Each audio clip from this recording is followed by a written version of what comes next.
النهاردة بأمر الله هنعمل مع بعض القراقيش بطريقة سهلة جدا وبسيطة. هنعمل قراقيش كده مقرمشة من بره وهشة من جوه وتدوب في البق دوبين. طعمها حلو قوي، مكوناتها سهلة جدا اقتصادية. بكيلو دقيق هنعمل كمية وفيرة وإن شاء الله تعجبك. أول حاجة معايا كيلو كده من الدقيق اللي هو متعدد الاستخدام. هابتدي إن أنا أنخل الدقيق طبعًا زي ما اتعودنا إن أنا في الكيكة أو في أي مخبوزات باحب إن أنا أنخل الدقيق بتاعي، بيدّي الدقيق طراوة كده وباتأكد إن ما فيهوش أي تكتلات، وبابتدي بعد كده أنزل كده برشة من الملح، هانزل ب4 معالق من السمسم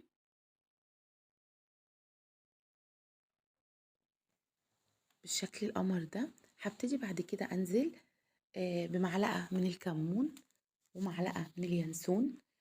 عايزة أقول لِك إن القراقيش طعمها كان تحفة، ريحتها حلوة أوي، ريحة اليانسون مع الكمون مع السِمْ المحمص قمر.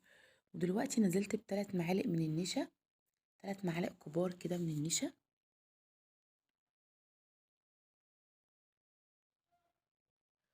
وهانزل بمعلقة ونص من الخميرة الفورية، لإن إحنا طبعًا في شتا. طبعًا لو كنا في الصيف كنت هانزل بمعلقة واحدة، أنا ضِفت طبعًا معلقة كده ونص من الخميرة الفورية، وهنا نزلت ب3 معالق من السكر بالشكل ده، وطبعًا لو في سكر بودر ضيفي. ودلوقتي هابتدي إن أنا أضيف معلقة صغيرة من الكيك شيف أو الباكنج باودر، أي حاجة عندك طبعا ضيفيها.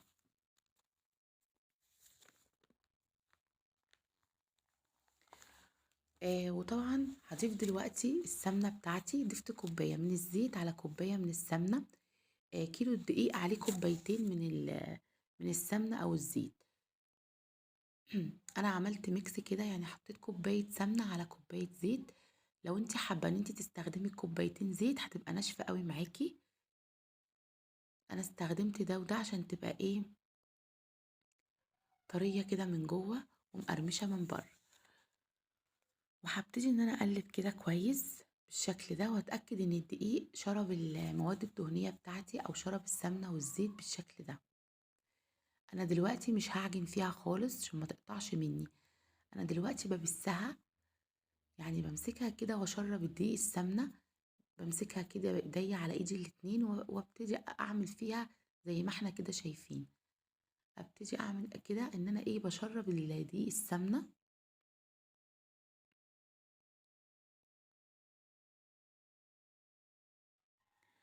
وزي ما اتفقنا احنا لو ضفنا زيت بس هتبقى ناشفة معايا، لو ضفت الكمية كلها سمنة هتطلع طرية مني او طرية كده معايا.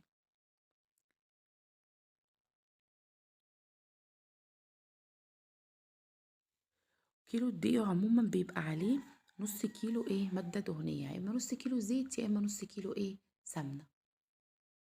المهم ان الكيلو بيبقى عليه نص كيلو ايه مادة دهنية. بفضل ابس فيها لمدة 10 دقايق بالشكل ده. وبعد كده ببتدي ايه، انا ضفت طبعا مية، ضفت كوباية مية دافية علشان طبعا الخميرة. وابتديت بعد كده ان انا ايه المها كده ولميتها خلاص. بعد كده غطيتها كده بطبق وبفوطة فوق الطبق ودخلتها ايه الفرن. دفيت الفرن ودخلتها الفرن، ريحتها كده شوية وبعد ما ترتاح هبتدي ان انا اشكلها. معروف بقى ان القراقيش طبعا ببرمها كده، باخد قطعة برومها وببتدي ان انا ابططها كده بايدي او بكف ايدي او بصوابعي بالشكل ده. او لو عندك اللي هي النشابة هتفرديها بيها. وبعد كده بتبتدي ان انت تقطعيها بالسكينة كده.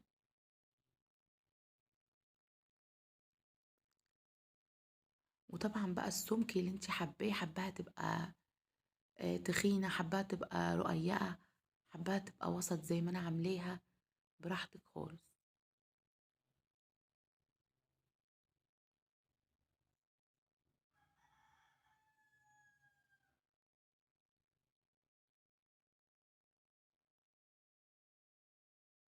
وبعد كده بجيب صاج وببتدي ان انا ارصها في الصاج.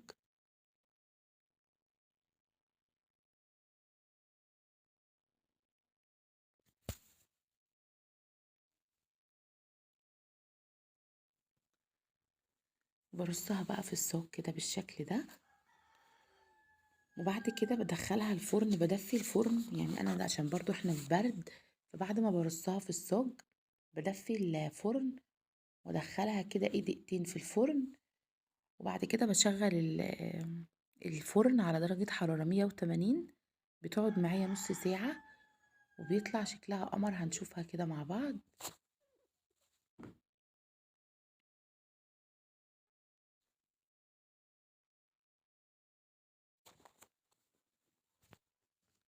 رصيتها بقى في صاج او في صينية،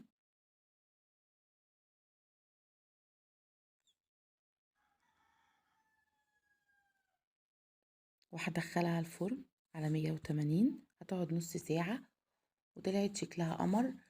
مقرمشة من بره، طرية وهشة كده من جوه، طعمها حلو. ريحة الكمون مع اليانسون في منتهى الروعة، حلوة قوي مع كوباية شاي، كوباية شاي بحليب في البرد ده. حلوة بجد في الفطار في العشاء. بصي شكلها كده قمر، ريحة الكمون بقى مع اليانسون مع السمنة مع الزيت مع السمسم، بجد هايلة، لازم تجربيها. لو عجبك بقى الفيديو ما تنسانيش في الاشتراك